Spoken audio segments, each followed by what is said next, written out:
Et pendant que Pasteur Sam prend place, j'aimerais juste conclure ce matin avec une courte histoire dans la Bible qui m'a inspiré pour vous ce matin. Puis on va terminer avec une prière puis un dernier chant.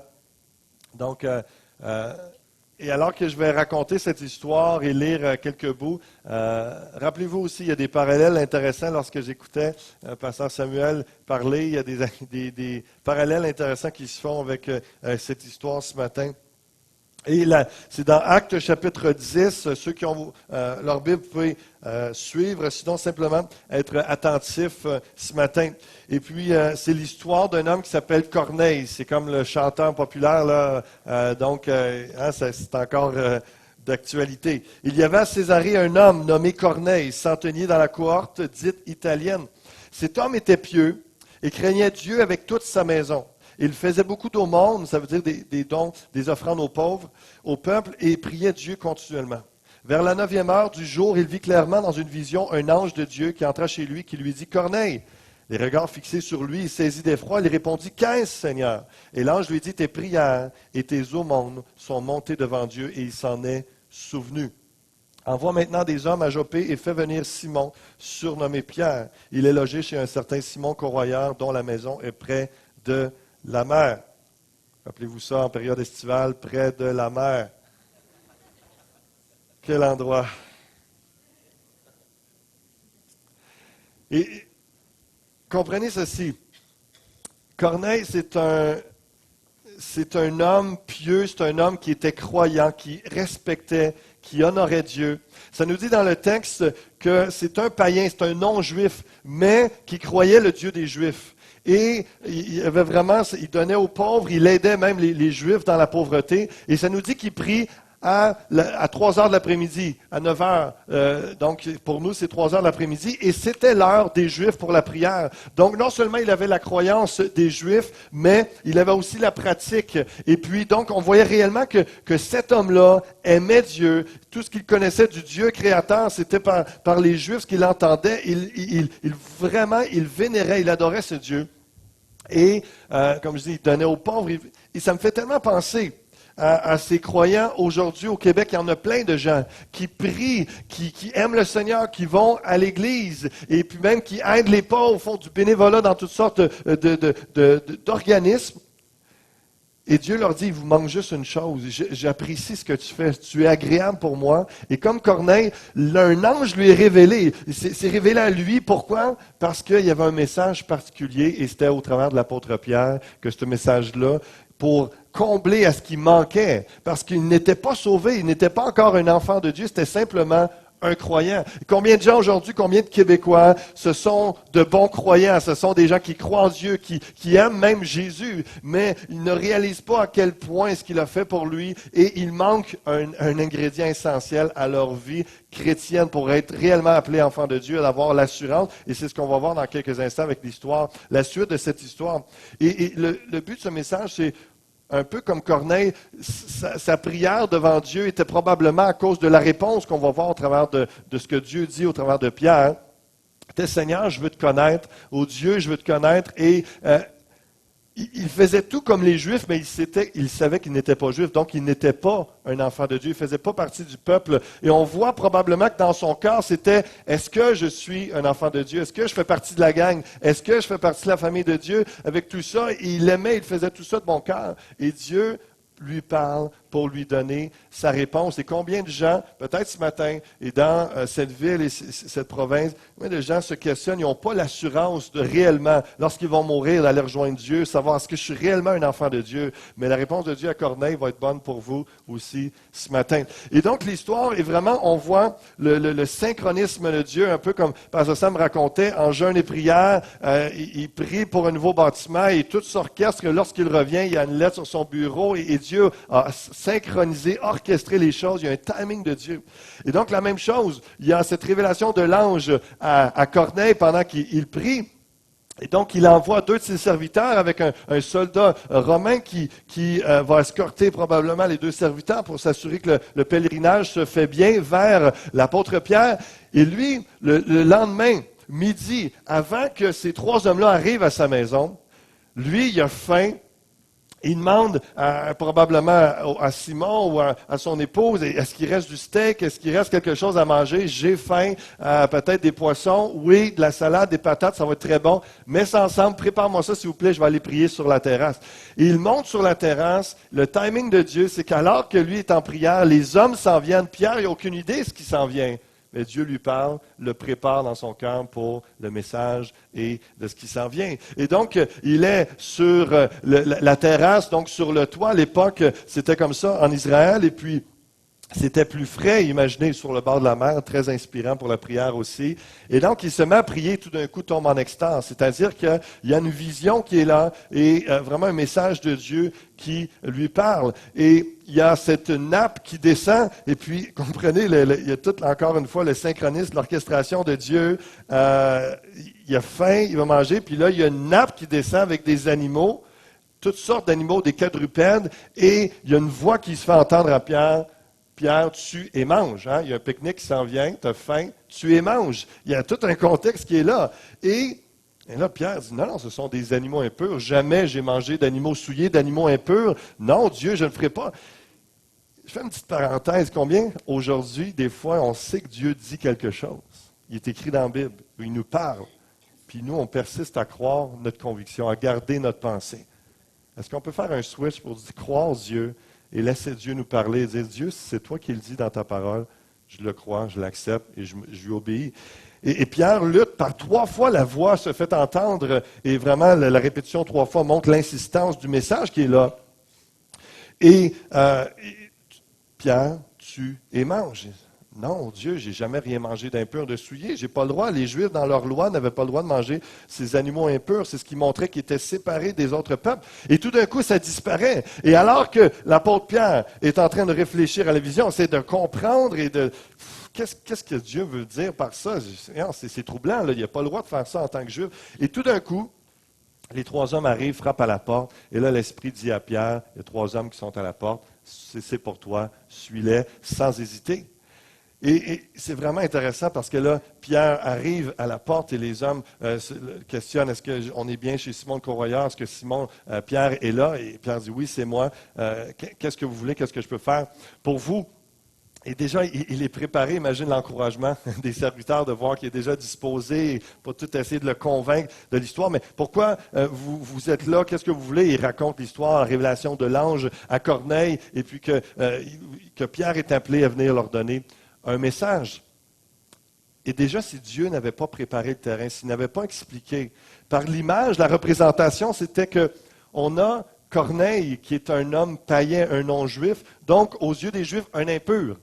Et les Juifs avaient pris à partir de tout le côté des impurs, on n'a pas le droit de toucher. Il avait même tiré, et ça c'est les pharisiens, c'est pas dans la loi directement. Les pharisiens avaient arrivé un culte, un groupe de croyants, des chefs religieux, très sévère sur la loi, dit on n'aura même pas de contact. Et ça, c'est pas Dieu qui avait dit ça.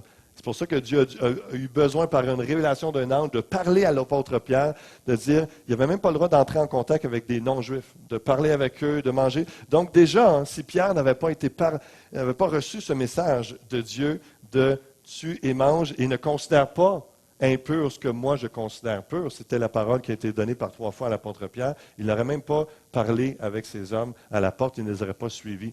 Et on voit que le lendemain matin, donc il accueille les 3 hommes le lendemain et ils partent vers Corneille. Et puis c'est là que l'histoire continue où Pierre rencontre Corneille et c'est vraiment beau de voir comment Corneille a hâte, là, parce qu'il y a 4 jours qui se sont écoulés et c'est vraiment saisissant de voir, on est dans une autre époque, parce qu'il y a seulement 45 kilomètres qui séparent les 2 villes, mais ça a pris 4 jours de marche aller-retour pour que tout ça se prenne place. Nous, imaginez, là, Granby, c'est un petit peu plus loin que Marieville.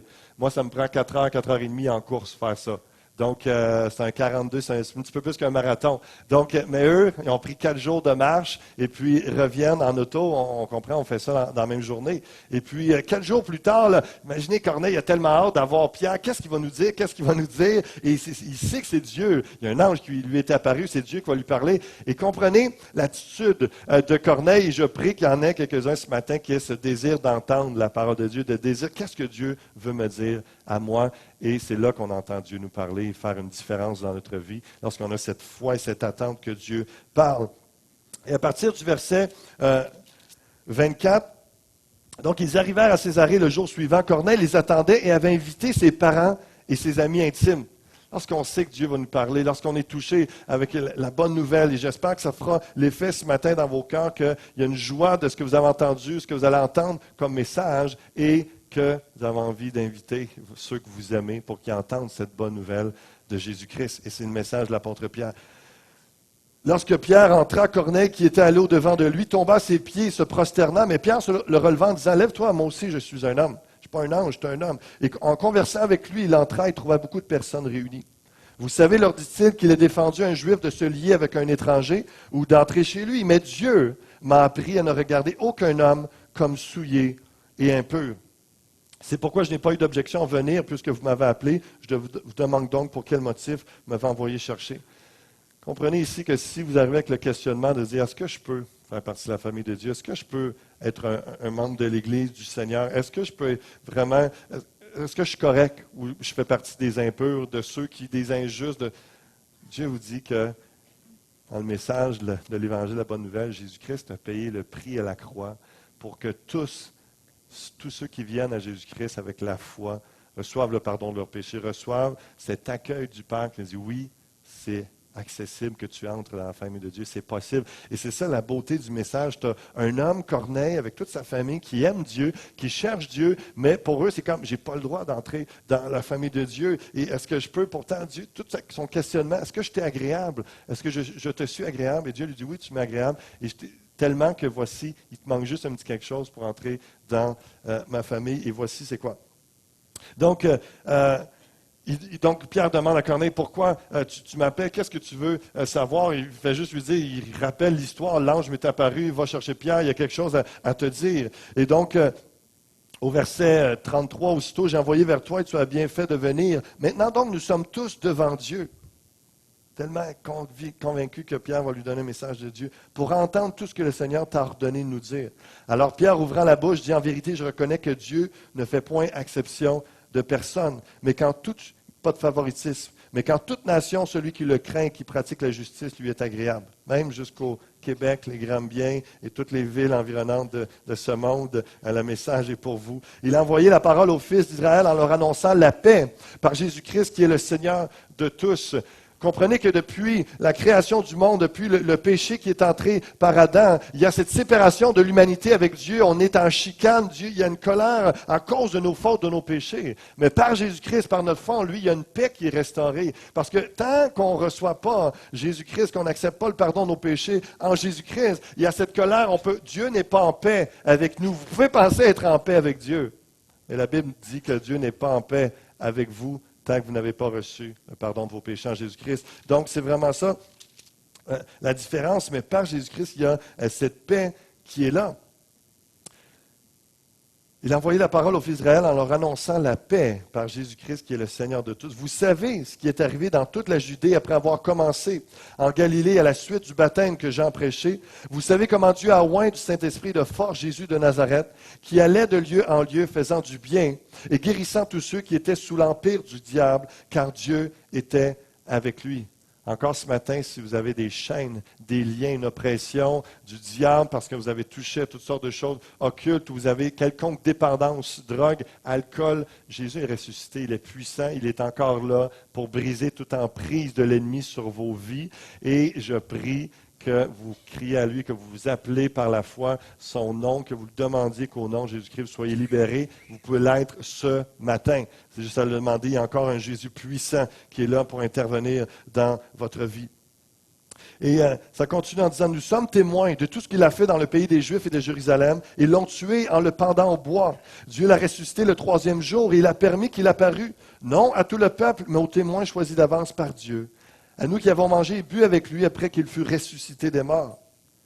Et Jésus nous a ordonné de prêcher au peuple et d'attester que c'est lui qui a été établi par Dieu, juge des vivants et des morts. C'est ce que je fais ce matin. Je vous prêche que Jésus-Christ est venu sur la croix pour le pardon de vos péchés, que Jésus-Christ est ressuscité d'entre les morts, que Jésus-Christ est le juge des vivants et des morts. C'est-à-dire que si vous croyez en Christ et que vous avez reçu le pardon de vos péchés, et le petit ingrédient qui s'en vient dans quelques secondes, ça va faire en sorte que lorsque vous allez vous présenter devant lui à votre mort, vous allez juger favorablement comme un enfant de Dieu, vous allez entrer pour l'éternité avec Dieu.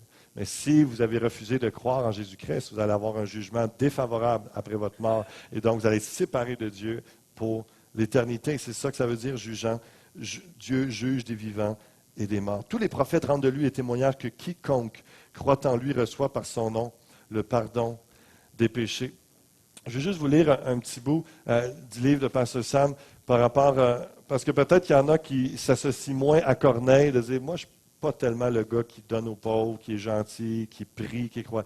Mais j'aimerais ça connaître Dieu. J'aimerais ça que mon passé s'efface et puis commencer à avoir le pardon de mes péchés, puis d'avancer. Et voici une bonne nouvelle pour vous. L'Évangile est la seule solution contre la méchanceté et le malheur existant dans le monde. Le mot évangile veut dire bonne nouvelle. On commence notre vie spirituelle comme un bébé. Un bébé naissant n'a pas de passé. Donc, il ne peut être blâmé pour des erreurs passées. La bonne nouvelle consiste dans le fait qu'en acceptant le sacrifice de Jésus-Christ sur la croix pour la rédemption de nos péchés, ceux-ci sont effacés une fois pour toutes. Donc, devant Dieu, vous n'êtes pas blâmé pour votre passé et votre passé ne doit pas affecter votre vie future. Vous devenez à ce moment une nouvelle création, selon ce qu'il est dit dans la parole de Dieu, dans la Bible, 2 Corinthiens 5, 17 et 18.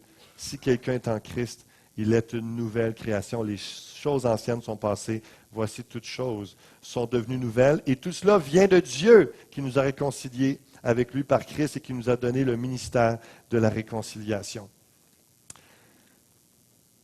Et voici, en conclusion, je vais inviter les musiciens à venir prendre place, s'il vous plaît, pour le dernier chant. Donc, tous les prophètes rendent de lui le témoignage que quiconque croit en lui reçoit par son nom le pardon des péchés. C'est aussi simple que cela ce matin.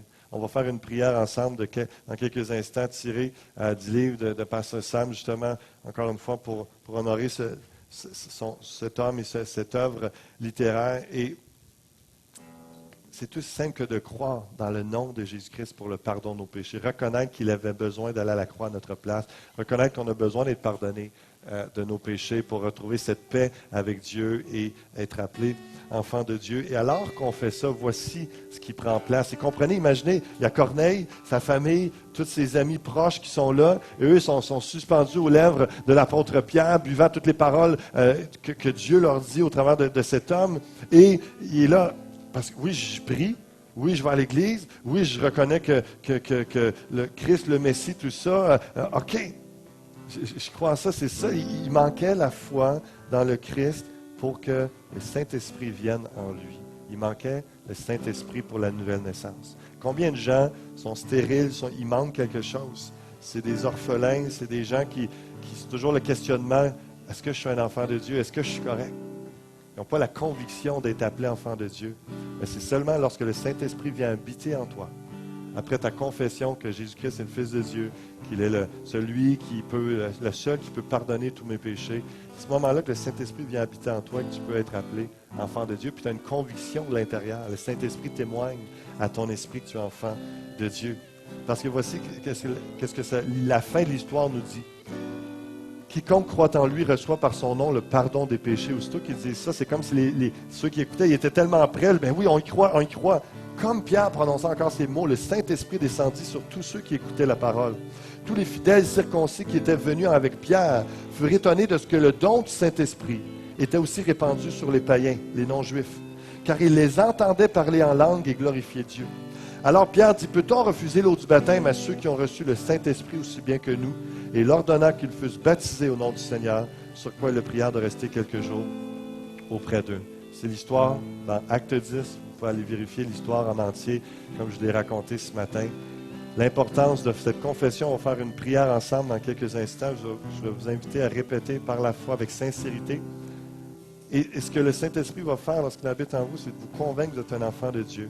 Il va vous guider vers l'église locale, que ce soit ici ou un autre endroit qui prêche Jésus-Christ. C'est tellement important qu'il prêche l'enseignement de la parole de Dieu, la Bible. Ça va nourrir votre foi. Il va vous conduire comme eux à être baptisés dans les eaux.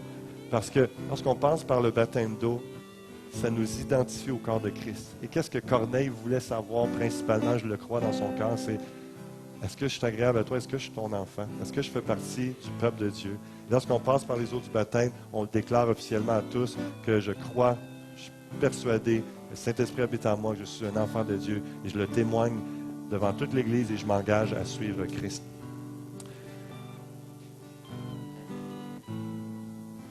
Je vous invite à faire cette prière avec moi. Et dans le livre, ceux qui l'ont, c'est à la page 127. Simplement avec foi, avec sincérité, simplicité, ceux qui veulent faire cette prière, répétez avec moi. Bon Père céleste, je m'approche de ton trône de grâce avec un cœur repentant. Je te prie de pardonner tous mes péchés. Je crois que Jésus est mort sur la croix à ma place pour me sauver des conséquences de mes péchés. Et qu'il est ressuscité afin que je puisse avoir la vie éternelle. Je crois qu'il est le Fils de Dieu, qu'il a payé ma dette sur la croix et que je suis justifié une fois pour toutes. Je renonce à mes œuvres mortes et à ma vieille religion. J'ai prié par la foi dans le nom de Jésus. Et continue en disant merci de m'avoir pardonné. Que l'Esprit Saint témoigne à mon esprit que je suis maintenant un enfant de Dieu. Alors qu'on a les yeux fermés, la tête penchée, juste avant qu'on chante un dernier chant ensemble, je vais encourager tous ceux qui ont fait cette prière-là pour la première fois ou peut-être pour une fois où c'était vraiment sincère, d'aller voir, il y a un espace bienvenu à l'arrière, un sac à dos, on peut vous donner un Nouveau Testament, Bible, il y a un DVD sur la création, les merveilles de Dieu, il y a toutes sortes il y a un petit livre également pour vous instruire dans la foi, il y a le livre de Pasteur Sam que vous pouvez vous procurer. J'encourage à aller les voir, ils sont extrêmement gentils, ils vont répondre à vos questions. Et ce matin, avec un geste de foi, est-ce qu'il y en a ce matin, alors que les yeux sont fermés, juste qui ont fait cette prière-là sincèrement pour la première fois ou pour une fois là, où que vraiment c'est définitif? Juste lever la main ce matin pour signaler j'ai fait cette prière pour donner ma vie au Seigneur, recevoir le pardon de mes péchés.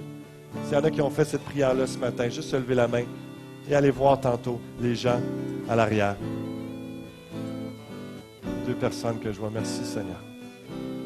Est-ce qu'il y en a d'autres qui veulent signaler juste cet acte de foi? J'ai fait cette prière. Je crois en Dieu. Seigneur, merci pour la bonne nouvelle de Jésus-Christ. Merci pour 2 personnes qui ont témoigné. Seigneur, il y a des centaines qui entendent ce message par le truchement de l'Internet. Seigneur, je ne vois pas leurs mains, mais toi, tu les vois. Touche leur cœur. Remplis-les de ton Saint-Esprit. Remplis ceux qui sont ici ce matin de ton Esprit. Viens habiter en eux. Viens leur convaincre. Les convaincre que tu es en eux, qu'ils sont enfants de Dieu. Qu'ils se joignent à une église, qu'ils s'engagent, qu'ils lisent ta parole pour être nourris. Bénis-les, fais croître, qu'ils passent de nouveau-nés à enfants, adolescents, adultes, spirituels dans les prochaines années pour ta gloire. Alléluia, je te loue pour cela. Amen et amen. Je vous invite à vous lever. On va terminer avec ce dernier chant ensemble. Déclarer les louanges, la grandeur, les bontés de Dieu.